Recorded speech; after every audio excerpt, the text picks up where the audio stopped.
Hi అండి, welcome back to my channel. నేను వచ్చేసాను మంచి బ్లాగ్ తోటి. మరి ఈరోజు రథసప్తమి కదా, అందరూ కూడా హడావిడిగా ఉంటారు. పాలు పొంగించుకోవటం, పాయసం చేయటం, ఉత్తి బెల్లం వేస్తే సరిపోతుంది. బెల్లం అన్నం అంటారు కదా. ఇట్లా గిన్నెకి ఇత్తడి గిన్నెలో చేస్తే మంచిది. ఇత్తడి గిన్నెకి పసుపు రాసుకొని బొట్టు పెట్టుకోవాలి. 3 కానీ 5 కానీ. ఇంకా కొత్త బియ్యం అయితే మంచిది, మెత్తగా అవుతుంది. కాబట్టి సూర్యభగవానుడికి పలుకుగా ఉంటే, సూర్యభగవానుడికి మెత్తగా ఉంటే ఇష్టం. అందుకనే పలుకుగా ఉండొద్దు అని చెప్పాను. నేను ఇక్కడ కుక్కర్లో అన్నం పెట్టాను, కొత్త బియ్యమే. ఇంకా కుంపటి ఇక్కడ ట్రాక్ పక్కన ఉంటే కొత్తది తెచ్చుకున్నాను.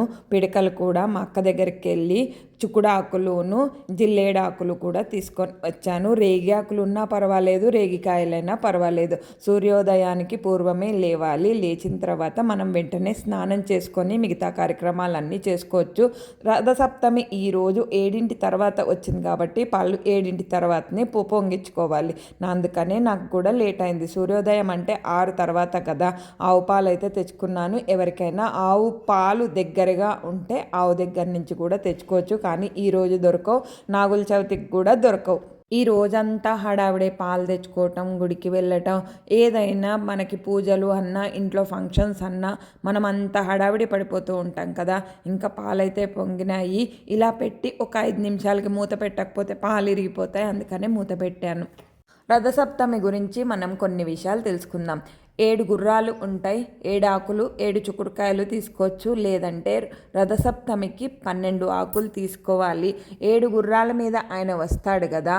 12 నామాలు ఉంటాయి, 12 నామాలు. ఆ మంత్రాలు చదువుతూ ఈ చుక్కుడాకుల మీద మనం నైవేద్యం పెట్టాలి.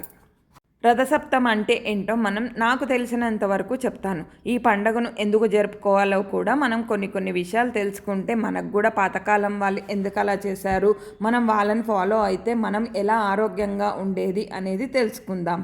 ప్రతి సంవత్సరం కూడా మనకి మాఘమాసంలో రథసప్తమి వస్తుంది. రథసప్తమి మాఘమాసం అంటేనే మనకి రథసప్తమి 4 ఆదివారాలు మాఘపాదివారాలు అని అంటారు కదా. 4 ఆదివారాలు కాకపోయినా ఒక్క ఆదివారం రోజైనా ఇలా బెల్లమన్నం చేసి సూర్యభగవానుడికి నైవేద్యంగా పెడతాం. అలా పెట్టాలి అని నేను చెప్తున్నాను. ప్రతి ఏటా మాఘమాసంలో శుక్లపక్ష సప్తమి తిథి రోజున రథసప్తమి అని జరుపుకుంటూ ఉంటాం. ఈ సందర్భంగా రథసప్తమిని ఎందుకు జరుపుకోవాలి ఇప్పుడు తెలుసుకుందాం. చిక్కుడుకాయలు కానీ, రేగాకులు కానీ, రేగి పండ్లు కానీ, జిల్లేడాకులకి అంత శ్రేష్టం ఉంది. భూమిపైన జీవరాశులు సుభిక్షంగా మసులుతూ ఉంటాయి కదా.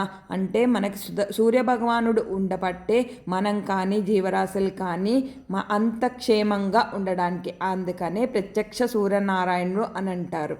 మనం రోజు కూడా సూర్యభగవానుడికి ఆర్ఘ్యం వదలొచ్చు.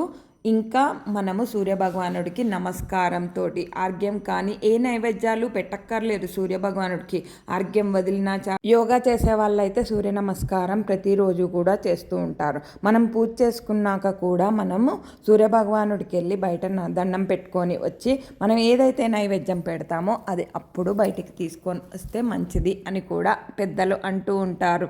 హిందువులు అందరూ కూడా ఎక్కడా ఉన్నా సరే ఈ రథసప్తమిని మటుకు చాలా విశేషంగా జరుపుకుంటారు. ముఖ్యంగా భక్తులు సూర్య జయంతి రోజు ఎక్కువగా పూజిస్తూ ఉంటారు.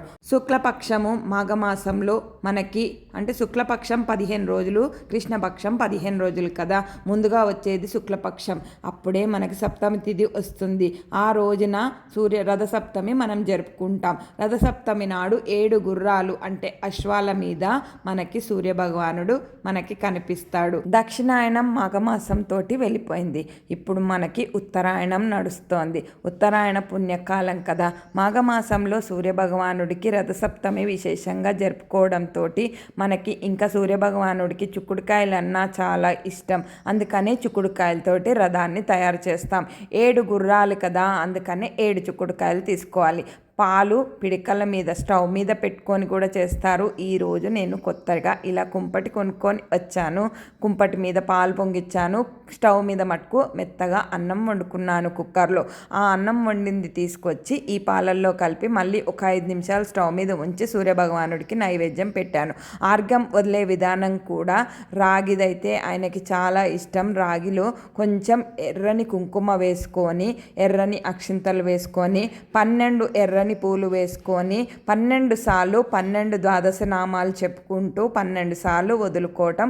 ఒక ప్లేట్లో వదలాలి, అది కూడా రాగిదైతే మంచిది, లేదు డైరెక్ట్గా చెట్లో కూడా వదలచ్చు. నా ఇన్ఫర్మేషన్ నచ్చిందని అనుకుంటాను. బాయ్.